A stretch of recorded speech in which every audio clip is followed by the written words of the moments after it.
Example लेता हूं spring का। स्प्रिंग के बारे में पढ़ा चुका हूं और सब लोग स्प्रिंग के बारे में जानते हो। स्प्रिंग का मतलब वो इलास्टिक बॉडी है। स्प्रिंग की स्टिफनेस को कैसे लिखा जाता है, कैसे लिख दिया, इज दैट ओके?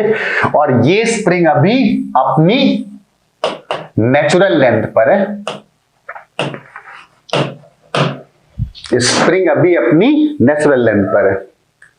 अब हम लोग, और स्प्रिंग की एक और बात है कि जो हम लोग 10+2 लेवल पर स्प्रिंग्स पढ़ते हैं वो सारी मासलेस। वैसे कोई भी बॉडी मासलेस नहीं हो सकती क्योंकि एटम और मॉलिक्यूल से मिलके बनी होगी, तो मासलेस भी बोल सकते हैं या ऐसे भी लिख सकता है कि this spring is light spring, हल्की सी स्प्रिंग है।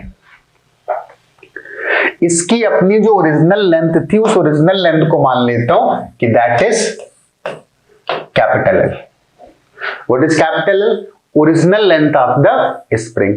अब एक काम करते हैं, स्प्रिंग पर एक फोर्स लगाते हैं। ये बातें वैसे हम लोग स्प्रिंग के बारे में फोर्स के चैप्टर में पढ़ चुके हैं, राइट? स्प्रिंग पर एक फोर्स लगाते हैं, इसी स्प्रिंग पर फोर्स लगाते हैं और इसकी लेंथ फोर्स लगाते हैं राइट साइड पर। तो अगर हम लोगों ने इस पॉइंट पर एक राइट साइड पर फोर्स F लगा दिया, क्या इतनी बात क्लियर हो गई? तो ये स्प्रिंग बढ़ जाती है, ये तो सभी कोई समझता है। This is empirical result. अब ये पार्टिकल तो था मासलेस, और अगर ये पार्टिकल मासलेस था तो न्यूटन के लॉ के अकॉर्डिंग, अगर सेकंड लॉ की बात करेंगे तो मास अगर जीरो तो फोर्स भी जीरो होगा। इसका मतलब स्प्रिंग के अंदर से इस पार्टिकल पर एक अपोजिट F का फोर्स आ गया होगा। और अब स्प्रिंग की लेंथ बढ़ करके x+L हो चुकी है। पहले L थी और अब कितनी हो गई? x+L हो गई। तो हम लोगों ने पढ़ा है कि स्प्रिंग ने जो फोर्स लगाया होगा that is proportional to x। And what is x? Elongation. और इस प्रोपोर्शनलिटी के साइन को हटाते हैं तो force of spring is equal to kx। अगर हम वेक्टर फॉर्म में लिखेंगे तो कुछ ऐसे लिख देते हैं। क्यों? अगर इलोंगेशन राइट साइड पर हुआ तो फोर्स लेफ्ट साइड पर लगेगा।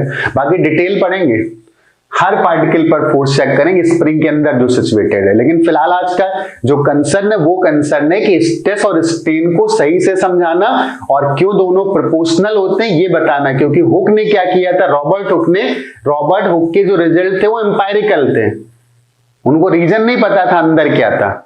उन्होंने बोला कि स्ट्रेस और स्ट्रेन प्रोपोर्शनल है, राइट? तो हमें ये पता चल गया कि स्प्रिंग के अंदर अब अगर इस पार्टिकल पर हमने फोर्स लगाया तो मैं एक चीज और बताता हूं जो बहुत इंपॉर्टेंट है। तो ये स्प्रिंग तो पार्टिकल से मिलकर के बनी होगी, तो उसके बगल में जो पार्टिकल होगा तो इस वाले पार्टिकल पर अगर Fs का फोर्स आया तो किसी न किसी ने तो लगाया होगा न्यूटन का थर्ड लॉ।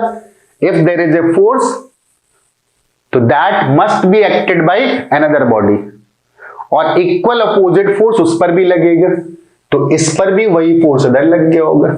ये भी मासलेस था तो इसके पीछे वाले पार्टिकल ने ऐसे लगा दिया होगा, इस पर ऐसे लग गया होगा, तो ये पूरी स्प्रिंग में डिस्ट्रीब्यूट हो जाएगा। मतलब spring is under stress. Stress का मतलब वही है जो हमारी डेली लाइफ का होता है कि हमारे पास एक्सटर्नल सिचुएशन आ गई और हम अंदर से कोशिश कर रहे हैं कि उन सिचुएशंस को कैसे डील किया जाए, and that is called the state of stress. बाहर की सारी सिचुएशन सही तो हम कूल बैठे हैं, तो there is no stress inside. तो स्ट्रेस का मतलब होता है बॉडी के अंदर क्या एफर्ट चल रही है। तो हमने स्प्रिंग को खींच दिया, बॉडी के अंदर सारे पार्टिकल एफर्ट कर रहे हैं कि नहीं मुझे तो अपनी ओरिजिनल लेंथ पर आना है, तो सब एक दूसरे को खींचने में लगे हुए हैं। सारे पार्टिकल एक दूसरे को खींचने में लगे ताकि स्प्रिंग अपनी ओरिजिनल लेंथ पर आ जाए।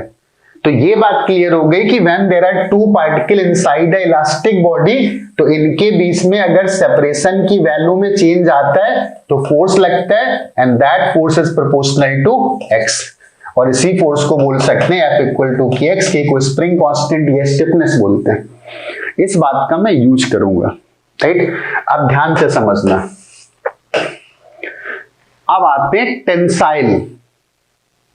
टेंसाइल स्ट्रेस और स्ट्रेन, या कंप्रेसिव या सीधे बोल देते हैं लॉन्गिट्यूडनल। बहुत ध्यान से समझना। मेरे पास एक सिलिंड्रिकल रॉड है, मेरे पास एक सिलिंड्रिकल रॉड है और ये वो सिलिंड्रिकल रॉड है। फॉर कन्वीनियंस अब की बार मैंने ऊपर वाला जो हिस्सा था फोर्स, या तो मैं फोर्स लगा दूं या मैं इसको फिक्स कर देता हूं। Ignoring gravity and etcetera. समझना है, क्या समझना है? स्ट्रेस और स्ट्रेन है क्या और क्यों प्रोपोर्शनल है। इसका अपना एक क्रॉस सेक्शनल एरिया होगा। तो मैंने बोला कोई भी बॉडी है तो वहां पर पार्टिकल्स होंगे, तो इस क्रॉस सेक्शन में पार्टिकल्स होंगे। कोई भी सॉलिड बॉडी पार्टिकल से मिलकर बनी होगी, इसके ऊपर पार्टिकल्स होंगे, फिर यहां पर पार्टिकल, एक लाइन पूरी बना देता हूं ये पार्टिकल्स की। तो ये पार्टिकल्स की पोजीशंस हैं, ये तो लाइन के लॉन्ग बना दिया। जो हमारा क्रॉस सेक्शन था उसमें जो पार्टिकल्स होंगे वो भी बना लेते हैं।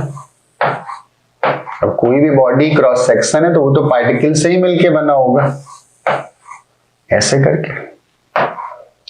ये क्रॉस सेक्शन में पार्टिकल्स आ गए होंगे, वो मैंने बना लिया। बहुत इंपॉर्टेंट डिस्कशन है, सुनना। कंक्लूजन जब निकालेंगे तो अच्छा लगेगा, समझ में आएगा कि हम लोग तो फॉर्मूला रटा करते थे अपॉन ए रेजिस्टेंस, बट उसका रीजन मिल गया हमको, प्रूफ मिल गया, राइट। हमने तो फोर्स F लगाया, ठीक है, हमने फोर्स F लगाया और फोर्स लगाने की वजह से इसकी लेंथ में एक चेंज आ गया।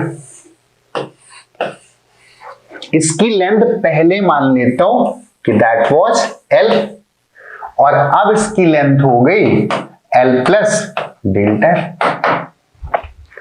Got it. मैंने इस पर फोर्स लगाया तो फोर्स लगाने से इसकी लेंथ में चेंज आ गया, गॉट इट, और वो चेंज आ गया डेल्टा L। मेरी बात समझ में आ रही? आगे बढ़ते हैं। अब इन, मान लो मैंने 1 2 3 4 5 6 पार्टिकल की लाइन थी यहां पर, तो 6 पार्टिकल को यहां पर अरेंज कर देता हूं। 1 2 3 4 5 6। तो पहले एक गैप ये हुआ, दूसरा, तीसरा, चौथा, पांचवा। इस L लेंथ को हम लोग 5 पार्ट में डिवाइड करते हैं। तो पहले 2 पार्टिकल के बीच का गैप कितना था? L/5। अगर 5 पेयर्स यहां पर बन रहे हैं तो 2 पार्टिकल के बीच का गैप L/5 था। लेकिन अब टोटल लेंथ कितनी हो चुकी है? Total length L plus delta L हो चुकी है। तो 2 पार्टिकल के बीच का गैप अब कितना आएगा? L plus delta L upon 5, मतलब L/5 और प्लस डेल्टा L अपॉन 5। समझते रहना बहुत ध्यान से। L/5 plus delta L upon 5। Got it. तो ये तो 2 पार्टिकल के बीच, अगर मैं कोई भी एक पेयर ले लेता, सपोज ये वाला, तो मैं बोलता कि इस पेयर के बीच में जो पहले लेंथ थी, जो कि नेचुरल लेंथ थी, वो L/5 थी। और फिर जब मैंने ये फोर्स लगा करके इस पूरे सिलेंडर को डिफॉर्म कर दिया, तो इन पार्टिकल के बीच की लेंथ अब बदल चुकी है, L/5 और प्लस डेल्टा L/5। मतलब, और हमें ये भी पता है कि 2 पार्टिकल के बीच में एक स्प्रिंग लगी हुई है। Got it. तो अगर हम फोर्स स्प्रिंग का रूल लगाएंगे तो स्प्रिंग का रूल क्या होता है? F is equal to kx। मान लो इस स्प्रिंग का स्प्रिंग कांस्टेंट k मान लिया, जिनके बीच में थे, F इक्वल टू kx। तो x की वैल्यू कितनी आ गई? x की वैल्यू आ गई डेल्टा L अपॉन 5। x की वैल्यू तो यही है ना, डेल्टा L अपॉन 5। मतलब x ये नहीं था, डेल्टा x था इसका 5। अभी तो मैंने 5 पेयर ले लिए। फॉर एग्जाम्पल मैं बोलता कि यहां पर n थे, अगर मैं बोलता कि ये बात समझ में आ गई होगी, राइट। तो सपोज मैं बोलता कि यहां पर n ऐसे पेयर्स थे, 1 2 3 4 5 एंड सो ऑन, और टोटल लेंथ का इंक्रीमेंट हुआ डेल्टा L। तो पहले एक पेयर की लेंथ कितनी आ जाएगी? तो एक पेयर की लेंथ आ जाएगी L अपॉन n, और बाद में टोटल लेंथ बढ़ गई कितने से? डेल्टा L से बढ़ गई। तो एक पेयर में कितना इंक्रीमेंट हुआ होगा? Delta L upon n। इसका मतलब दो पार्टिकल के बीच का जो इलोंगेशन आया होगा वो इतना आया होगा, not the total incremental length but divided by number of particle in this line. और वो सॉलिड के स्ट्रक्चर पर डिपेंड करता है, उसकी डेंसिटी पर डिपेंड करता है कि एक लाइन में कितने पार्टिकल्स आ जाएंगे, तो मटेरियल पर डिपेंड करता है। ये जो n नंबर था ये मटेरियल पर डिपेंड करता है। स्टोरी अभी खत्म नहीं हुई है, असली स्टोरी अभी भी बाकी है। अभी तो हमने स्टोरी का केवल 20% पार्ट पढ़ा है। एक बात और बताना, हम लोगों ने फोर्स कितना लगाया था, F, लेकिन फोर्स कितने में लगाया था, इतने में लगाया था। ये फोर्स तो पूरे क्रॉस सेक्शन में था ना, और पूरे क्रॉस सेक्शन में कितने पार्टिकल्स थे, बहुत सारे थे। वो डिपेंड करेगा क्रॉस सेक्शनल एरिया कितना। मैंने मान लिया कि यहां पर कैपिटल N पार्टिकल्स थे, इस लाइन पर मैंने n पेयर स्मॉल n ले लिया था, और मैंने बोला कि जो क्रॉस सेक्शन है इस क्रॉस सेक्शन पर कैपिटल N पेयर्स बन रहे हैं, कैपिटल N पार्टिकल्स हैं, सॉरी। इस पूरे क्रॉस सेक्शन पर मटेरियल के जो पार्टिकल्स हैं वो कैपिटल N है। तो हमने कितना फोर्स लगाया था, F ही तो लगाया था। तो एक को कितना मिला होगा, हमने तो इन सब पर F लगा दिया था। टोटल फोर्स हमने लगाया F, तो इन सारे पार्टिकल को जो टोटल फोर्स मिला वो कितना मिला, F मिला। तो हम बोलते हैं एक को कितना मिला होगा, एक को कितना मिला होगा, एक को मिला होगा F/N। इसका मतलब मैं कोई भी एक पार्टिकल सेलेक्ट कर लेता, तो इस वाले पार्टिकल पर फोर्स कितना लगा होगा, F/N। इस पार्टिकल के एक पीछे पार्टिकल होगा, मैंने इस वाले को सेलेक्ट किया था तो इसके पीछे एक पार्टिकल था। तो कुल मिलाकर के मैं इस वाले पार्टिकल की बात कर रहा था, और इस वाले पार्टिकल की अगर बात कर रहा था तो मैं ऐसे बोल सकता हूं कि इस पार्टिकल पर हम लोगों ने फोर्स लगाया F/N।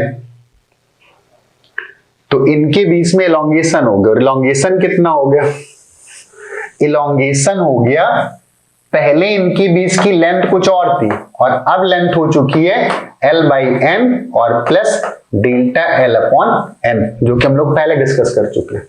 और इनके बीच का बिहेवियर कैसा होता है, स्प्रिंग का।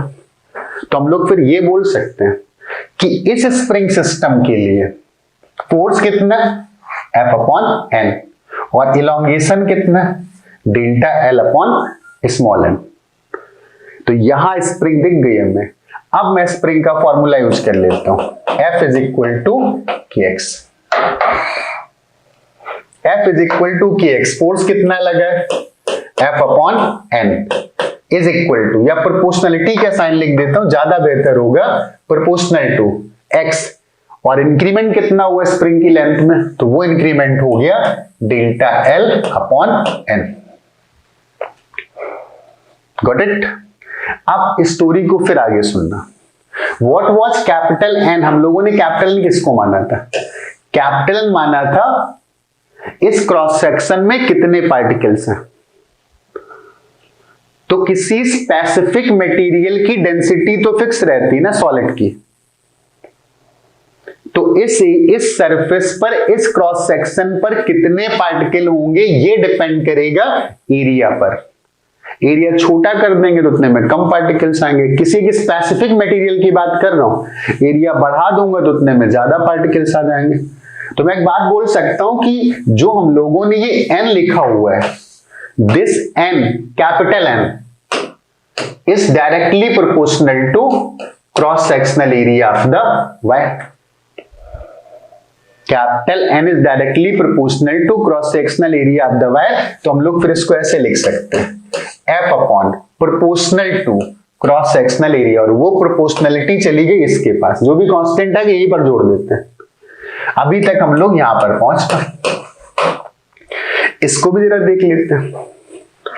What was small n, small n था कितने ऐसे पेयर हैं, तो छोटी लेंथ रखेंगे तो कम पेयर आ गए। बड़ी लेंथ कर देंगे तो ज्यादा पेयर आएंगे। इसका मतलब ये जो स्मॉल n लिखा हुआ है, ये जो भी स्मॉल n लिखा हुआ है, this is proportional to actual length of the rod. ये रॉड की एक्चुअल लेंथ के प्रोपोर्शनल है। बढ़ा देंगे तो उसी प्रोपोर्शन में बढ़ जाएगा। अगर मैं इस रॉड की लेंथ को डबल कर देता तो पेयर भी तो डबल हो जाते, 3 गुना कर देता तो पेयर भी 3 गुना हो जाते, 4 गुना कर देता तो पेयर भी 4 गुना हो जाते हैं। इसका मतलब this n is directly proportional to, linearly proportional to original length of the wire. तो जो यहां पर हम लोगों ने स्मॉल n लिखा हुआ है, ये वाला, इस स्मॉल n को हम लोग लिख सकते हैं f अपॉन a। तो पहले हम लोग प्रूव कर चुके हैं delta l and this is proportional to original length. और वो प्रोपोर्शनलिटी जो भी कांस्टेंट आ रहा होगा, अब उसको मैं इसी में इन्वॉल्व कर लेता हूं। तो यहां से फिर एक रिजल्ट आ गया कि f अपॉन a स्प्रिंग के लिए क्या रिजल्ट आता है, वो तो सिंपली आता है f is proportional to x। लेकिन यहां पर तो और भी फैक्टर्स है ना, length and cross sectional area. तो f upon a is proportional to delta l upon l। तो इसी को हम लोग लिख सकते हैं f अपॉन a, और इसको साइन को हटाएंगे y, साइन को हटाएंगे तो एक कांस्टेंट आ गया y, delta l upon l। अब ये कांस्टेंट किस पर डिपेंड करेगा, मटेरियल पर। क्यों, ये इस कांस्टेंट में ये बात भी इन्वॉल्व है कि क्रॉस सेक्शन में कितने पार्टिकल्स थे, तो डेंसिटी पर डिपेंड करता। लेंथ में कितने पार्टिकल्स आ रहे हैं, वो भी डेंसिटी पर। डेंसिटी ज्यादा होगी तो 2 पार्टिकल के सेपरेशन कम हो जाएगा। इसका मतलब जो कांस्टेंट्स आ रहे थे, वो कांस्टेंट डिपेंड कर रहे थे कि वो कौन सा मटेरियल, स्टील है, कॉपर है या कुछ और है।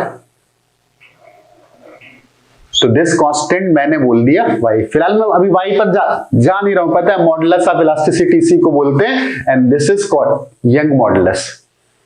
तो हम लोग बात कर रहे थे लॉन्गिट्यूडनल। तो ये f अपॉन a, ये हुक्स ने क्या किया था, एम्पिरिकली पता किया था, डेटा इकट्ठा किया और पता चला कि फोर्स कितना लगाया इलास्टिक बॉडी पर, एरिया से डिवाइड कर दिया तो स्ट्रेस आ गया, और लेंथ में कितना चेंज आया, ओरिजिनल लेंथ से डिवाइड कर दिया, स्ट्रेन आ गया, और पता चला कि stress is directly proportional to strain. तो ये जो f अपॉन a लिखा हुआ है, what this is called,